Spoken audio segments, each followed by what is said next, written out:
नमस्कार। आज भी कई विद्यार्थियों को फ़ोन कॉल प्राप्त हुए हैं और इसके पूर्व भी प्राप्त हो रहे हैं।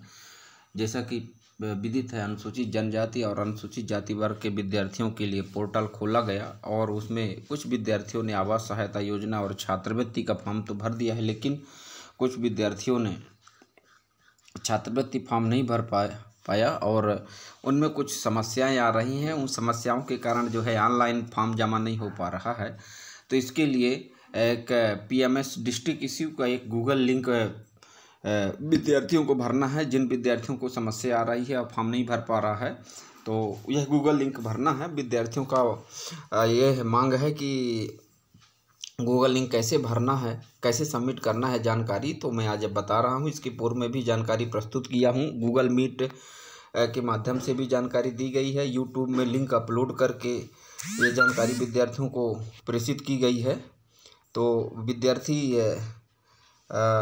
ध्यान दें। सबसे पहला स्टेप जो है, यहाँ पे ये लिंक दिख रहा है, इस लिंक को हमने क्लिक किया है।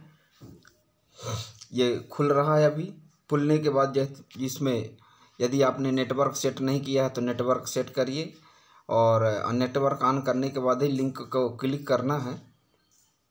तो इसके अब मैं इसको फिर से क्लिक कर रहा हूँ।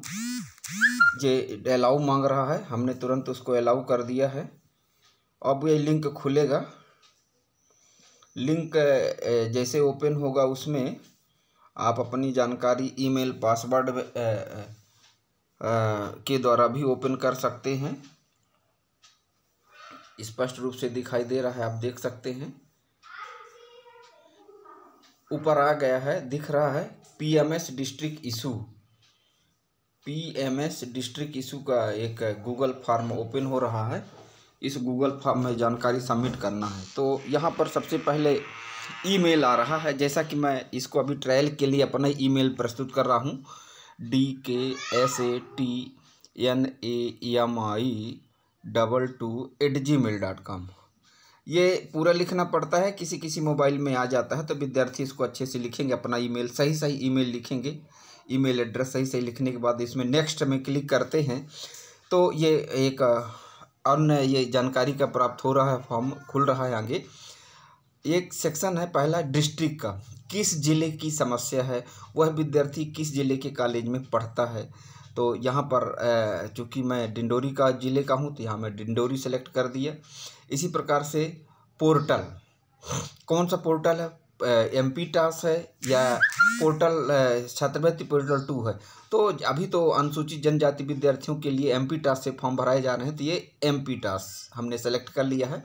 विद्यार्थी जिस पोर्टल से छात्रवृत्ति फॉर्म भरा रहे हैं ऑनलाइन के द्वारा, उसको यहाँ सेलेक्ट करना है जिसमें समस्या आ रही है।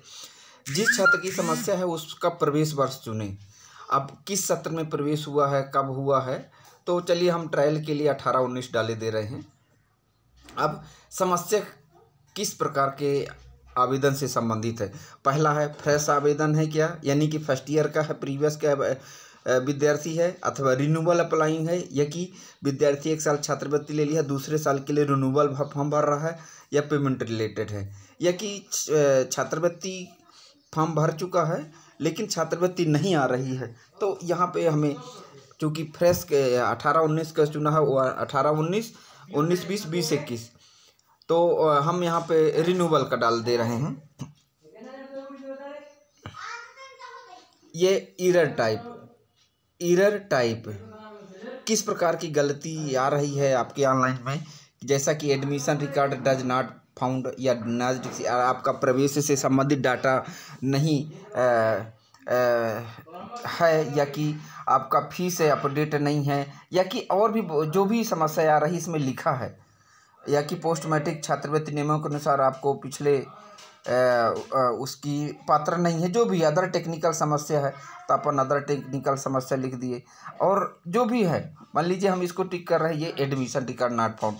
लाइन डिपार्टमेंट, कौन सा लाइन डिपार्टमेंट है, आप मध्य प्रदेश के कृषि विभाग से संबंधित पढ़ाई कर रहे हैं, या आयुष विभाग से संबंधित यानी कि स्वास्थ्य विभाग से संबंधित है, या कि सेंट्रल रिसर्च से संबंधित केंद्रीय शोध संस्थान से संबंधित है, या कि उच्च शिक्षा, डिपार्टमेंट ऑफ हायर एजुकेशन उच्च शिक्षा से संबंधित है, या मेडिकल एजुकेशन से संबंधित है, चिकित्सा शिक्षा से संबंधित है, किससे संबंधित, टेक्निकल यानी कि आपकी तकनीकी शिक्षा, इंजीनियरिंग से संबंधित है, स्किल डेवलपमेंट किससे संबंधित, इसको जानकारी हम, जो कि हमारा महाविद्यालय शासकीय महाविद्यालय है, तो यहाँ विद्यार्थियों को जो भी समस्या आ रही थी उसका चयन यहाँ पे करना पड़ेगा।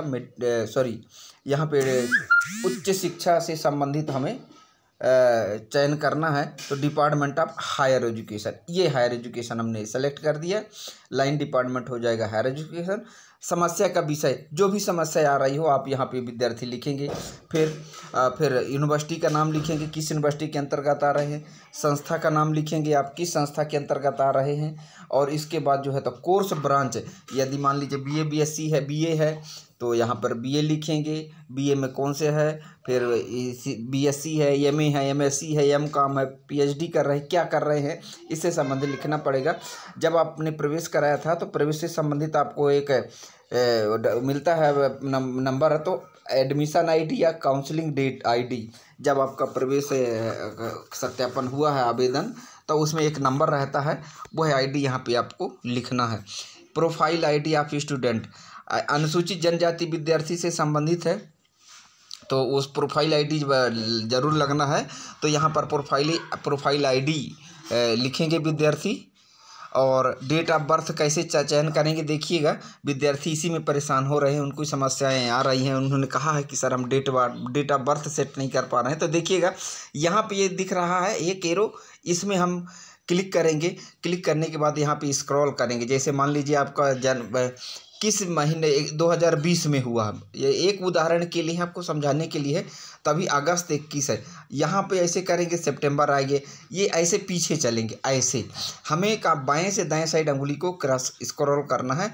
ऐसे करते जाएंगे तो आप जिस साल का, जिस महीने का आपका डेट ऑफ बर्थ होगा उसको आप सेट कर देंगे। उसको सेट करने के बाद यहाँ पे जैसे दिख रहा है अप्रैल 18, ये जो भी है 17, ये हम ट्रायल के लिए बता रहे हैं। अब इसको जैसे मान लीजिए 18 है तो 13 तारीख है, तो हम इसको सेटिंग में कर दिए, ओके हो गया। फिर क्रेडिटेलिया 1 स्टूडेंट सैंपल चेक, यहाँ पे समस्या डाल दीजिएगा। नंबर ऑफ स्टूडेंट, आपके साथ और भी कोई समस्या विद्यार्थी हैं तो कर सकते हैं। ये कार्यालय के लिए भी है कि यदि कार्यालय वाला व्यक्ति कर्मचारी यदि समस्या फीड कर रहा है तो कितने विद्यार्थियों को ऐसी समस्या आ रही है, तो ये यहाँ पे जानकारी ऑफिस के लिए दी जा सकती है। और यदि प्रकरण हेल्पलाइन प्रकरण है तो शिकायत क्रमांक लिखिए। यहाँ पर हेल्पलाइन जो CM हेल्पलाइन शिकायत का नंबर चाहिए। तो ये इसी प्रकार से रिमार्क करने के बाद जो है ना लिखेंगे कि और कोई यदि समस्या आ रही हो तो यहाँ पे आप लिख लेंगे कि आपको और जानकारी कॉलेज से क्या मिली है और आपको ऑनलाइन द्वारा क्या मिल रही थी, यहाँ पे आप लिख सकते हैं। और ये स्पष्ट देख रहे हैं कि यहाँ पे सबमिट का बटन दिख रहा है। इस सबमिट को बटन को अपन इसको क्लिक करेंगे। जैसे क्लिक करेंगे ये देखिएगा यहाँ पे रिमार्क है, रिमार्क हमने खाली छोड़ दिया था ऐसे। ये सबमिट का बटन हमने जैसे किया तो एक आपको मैसेज आएगा, ये लिखा है PMS district issue, your response has been recorded. तो इस प्रकार के इसको आप स्क्रीनशॉट कर लीजिए। स्क्रीनशॉट करने के बाद आप अपने महाविद्यालय में जो भी छात्रवृत्ति का कार्य देख रहे हैं उन व्यक्तियों को, पदाधिकारियों को या कार्यालय में ये जानकारी भेज दीजिए कि सर हमने ये ऐसा अपना फॉर्म भर दिया है, यह जानकारी आपको दी जा रही है। तो विद्यार्थी बहुत अच्छा रहेगा, इससे आपको भी जानकारी मिलेगी और विद्यार्थी भी भर सकते हैं और समस्या का निराकरण भी हो सकेगा। धन्यवाद। आज की जानकारी के लिए अन्य जानकारियाँ बताई जाएंगी फिर।